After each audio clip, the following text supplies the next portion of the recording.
What would you do if everyone around you was bowing down to something you knew was wrong? Would you stand, or would you kneel? Welcome back to Short Biblical Story Time. Today, we're diving into one of the most explosive stories in the entire Bible, and I mean that literally.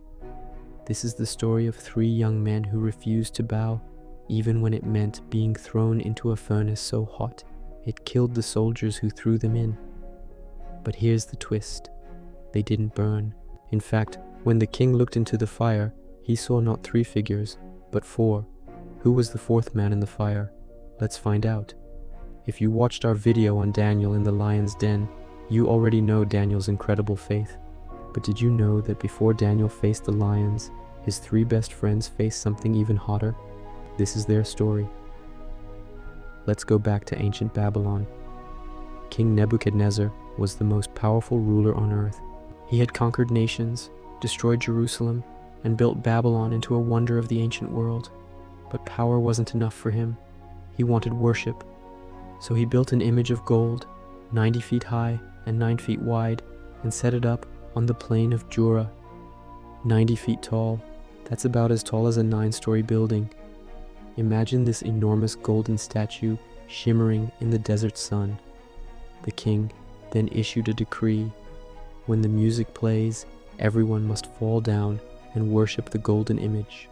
And if you don't, you'll be thrown immediately into a blazing furnace.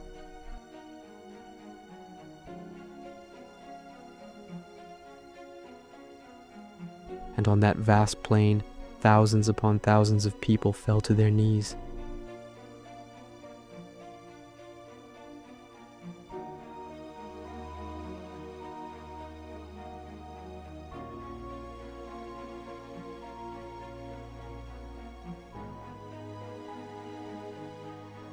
They had been taken from their homeland as teenagers, trained in Babylonian culture, and given positions of authority in the kingdom.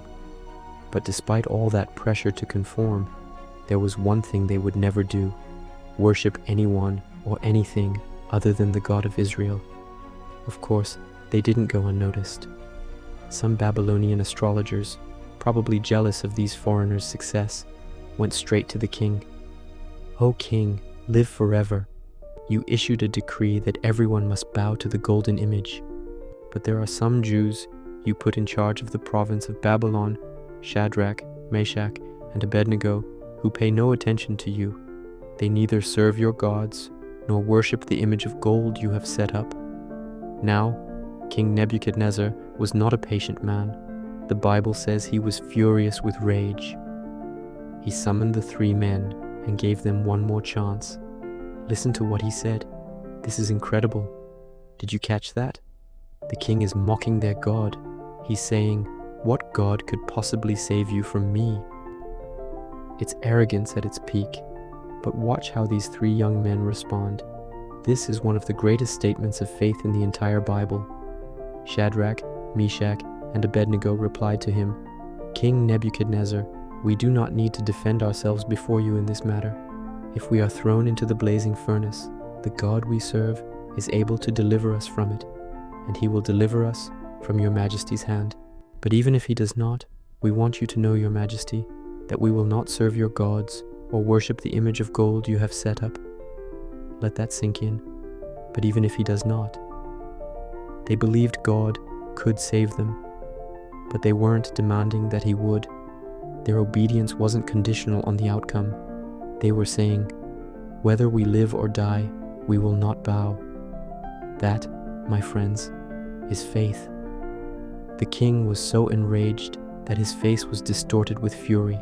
He ordered the furnace heated 7 times hotter than usual. It was so hot that when the strongest soldiers in his army threw Shadrach, Meshach, and Abednego into the fire, the flames killed the soldiers themselves. The 3 young men, fully clothed and bound, fell into the heart of the blazing furnace. Imagine that moment. The crackling of the flames, the unbearable heat, the certainty that this was the end. They had made their choice. They had refused to bow. And now they were falling into the fire. But then something extraordinary happened. King Nebuchadnezzar leapt to his feet in amazement. He asked his advisors, "Weren't there 3 men, that we tied up and threw into the fire?" They replied, "Certainly, your majesty." The king's next words changed everything. 4 men, walking around, unbound, unharmed, and the 4th one looked like a son of the gods. Who was this mysterious 4th figure? Some scholars believe it was an angel. Many Christians believe it was a pre-incarnate appearance of Jesus Christ himself, the Son of God, walking with his servants in their darkest hour. Here's the beautiful truth. God didn't save them from the fire. He joined them in the fire. Sometimes God doesn't remove our trials. Instead, he walks through them with us.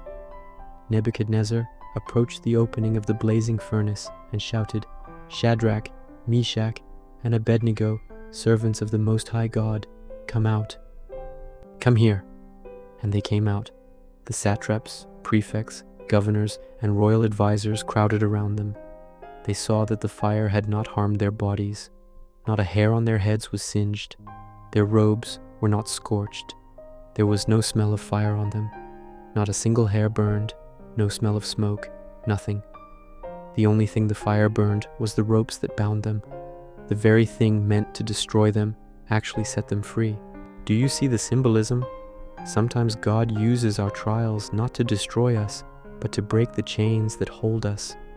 Then King Nebuchadnezzar, the most powerful pagan ruler on earth, made a stunning declaration. He said, "Praise be to the God of Shadrach, Meshach, and Abednego, who has sent his angel and rescued his servants." They trusted in him and defied the king's command and were willing to give up their lives rather than serve or worship any god except their own God. The same king who built a statue demanding worship is now praising the God of Israel. He even issued a new decree. Anyone who speaks against the God of Shadrach, Meshach, and Abednego will be cut to pieces. Their faithfulness didn't just save their lives, it transformed a king and influenced an empire. So what does this mean for us today? Most of us won't face a literal furnace, but we all face pressure to bow down to things that go against our faith. It might be the pressure to compromise your values at work. It might be the temptation to stay silent when everyone around you is doing something wrong. It might be the fear of being rejected, mocked, or cancelled for what you believe. Shadrach, Meshach, and Abednego teach us 3 powerful lessons. Your faith may cost you something. Following God isn't always safe. It's always worth it. God's presence is greater than your problem. He may not remove the fire, but he will walk through it with you. Your stand can change others.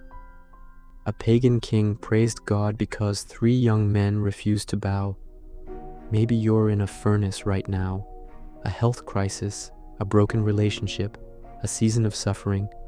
I want you to know you are not alone.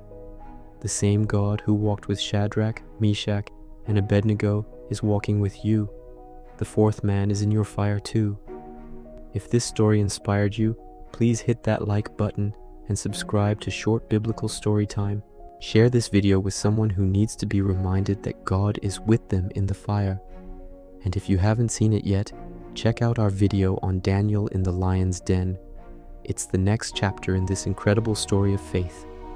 Until next time, stand firm, stay faithful, and remember, the 4th man is with you. God bless.